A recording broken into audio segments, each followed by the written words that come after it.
কথা। এক গ্রামে বাস করত এক সরল মানুষ, নাম তার হরিদাস। সে ছিল খুব পরিশ্রমী ও সৎ। গ্রামের সবাই তাকে শ্রদ্ধা করত। একই গ্রামে ছিল এক চালাক মানুষ, নাম রঘু। রঘু ছিল ধূর্ত ও চতুর। সে সবসময় অন্যের ভুলে নিজের লাভ খুঁজত।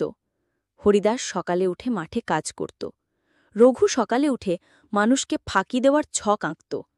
একদিন রঘু ভাবল, এই হরিদাস তো বোকা, ওকে ঠকালে ভালো লাভ হবে। সে হরিদাসের কাছে গিয়ে বলল, ভাই হরি, চল আমরা মিলে একটা ব্যবসা করি। হরিদাস বলল, কি ব্যবসা? রঘু বলল, আমরা গরু কিনে পালন করব, দুধ বিক্রি করে লাভ ভাগ করে নেব। হরিদাস ভাবল, রঘু গ্রামের চতুর লোক, নিশ্চয়ই ভালো হবে। সে রাজি হয়ে গেল। তারা মিলে একটি গরু কিনল। গরু ছিল ভালো, প্রতিদিন অনেক দুধ দিত। দুধ বিক্রি হতো বাজারে, কিন্তু রঘু টাকা নিজের কাছে রাখত। হরিদাস টাকা চাইলেই বলতো, ভাই খরচ হয়ে গেছে। হরিদাস কিছু বলেনি, সে বিশ্বাস করত মানুষকে। মাস শেষে রঘু বলল, দেখো লাভ হয়নি। হরিদাস দুঃখ পেল, কিন্তু মেনে নিল। পরের মাসেও একই কথা। হরিদাসের মন ভেঙে গেল। সে ভাবল, আমি কি ভুল করছি? সে এক বৃদ্ধ জ্ঞানীর কাছে গেল, সব কথা খুলে বলল। জ্ঞানী হেসে বললেন, তুমি সরল, কিন্তু বোকার মতো বিশ্বাস করছ। তুমি তার হিসেব চাও, কাগজে লিখে রাখতে বলো। হরিদাস সেই রাতেই রঘুর কাছে গিয়ে বলল, ভাই, এবার থেকে সব খরচায় লিখে রাখি। রঘু চমকে গেল। সে ভাবল, এ তো বুঝে গেছে। তারপর সে একটু সময় চাইল। কয়েকদিন পরে রঘু বলল, আমি ব্যবসা ছাড়তে চাই। হরিদাস বলল, ঠিক আছে, ভাগ করে দাও। গরুর দাম ও দিধের আয় হিসেব করে হরিদাস দেখল সে ঠকেছে। সে বুঝে গেল, চালাক মানুষ সবসময় সৎ হয় না। হরিদাস সিদ্ধান্ত নিল, এবার থেকে সে হিসেব করে চলবে। সে নিজের এক বন্ধু মন্টুকে নিয়ে নতুন ব্যবসা শুরু করল। মন্টু ছিল সৎ এবং হিসেবী। তারা দুজন গরু কিনল। এবার সব আয় ব্যয় খাতায় লিখে রাখত। মাস শেষে লাভ দেখে হরিদাস আনন্দে কাঁদল। সে বুঝল, সৎ থাকা ভালো, কিন্তু বোকা হলে চলবে না। গ্রামের লোকজন হরিদাসকে আবার সম্মান দিতে লাগল। রঘু একা হয়ে গেল। সে অন্যদের ঠকাতে গিয়েও ধরা পড়ল। একদিন সে গ্রাম ছাড়া হল। হরিদাস তখন অনেক বড় ব্যবসায়ী হয়ে গেছে। সে গ্রামের ছেলেদের কাজ শেখাত। বলতো, চালাক হও, কিন্তু অন্যায় করো না। হিসেব রাখো, কিন্তু বিশ্বাস ভঙ্গ করো না। গ্রামের যুবকেরা তাকে গুরু মানত।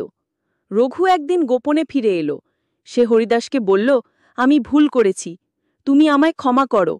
হরিদাস বলল, তুমি ক্ষমা পাও, কিন্তু বিশ্বাস ফেরাতে সময় লাগে। রঘু লজ্জিত হয়ে মাথা নিচু করল। সে বলল, আমি কিছু কাজ করতে চাই। হরিদাস তাকে ছোট কাজ দিল। ধীরে ধীরে রঘু সৎ হাতে শিখল। সময় লাগল, কিন্তু সে পরিবর্তন আনল নিজের মধ্যে।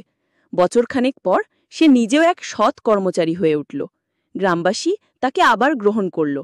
হরিদাস তখন বলল, মানুষ বদলাতে পারে যদি সে চায়। চালাকি দিয়ে হয়তো তাৎক্ষণিক লাভ হয়, কিন্তু দীর্ঘমেয়াদে সৎ থাকাই প্রকৃত শক্তি। গ্রামের ছোটেরা এখন রঘুকেও শ্রদ্ধা করে, কারণ সে নিজের ভুল স্বীকার করেছিল। হরিদাসের জীবন থেকে সবাই শিক্ষা নিল। সরলতা তখন বোকামি নয়, একরকম শক্তি। আর চালাকিও তখন ভালো, যদি তা সৎ পথে হয়। গ্রামের নাম হল সত্যগ্রাম। হরিদাস হল পঞ্চায়েত প্রধান, আর রঘু হল গ্রামের হিসেব রক্ষক। গ্রামে একটি বিদ্যালয় খোলা হলো। সেখানে শেখানো হতো সৎ জীবন, সঠিক হিসেব। শিশুদের শেখানো হতো সত্যবাদিতা, এবং সততা হল সেরা নীতি।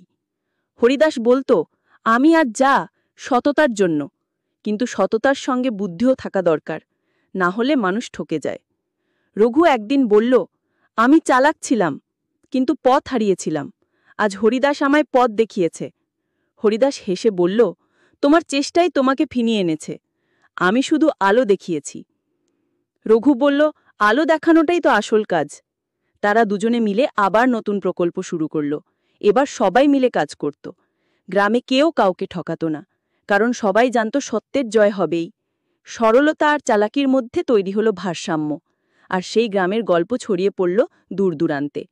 বার্তা: এই গল্প আমাদের শেখায়, সরলতা ও সততা জীবনের মূল ভিত্তি হলেও সঠিক বিচার বুদ্ধি ও সচেতনতা থাকা জরুরি।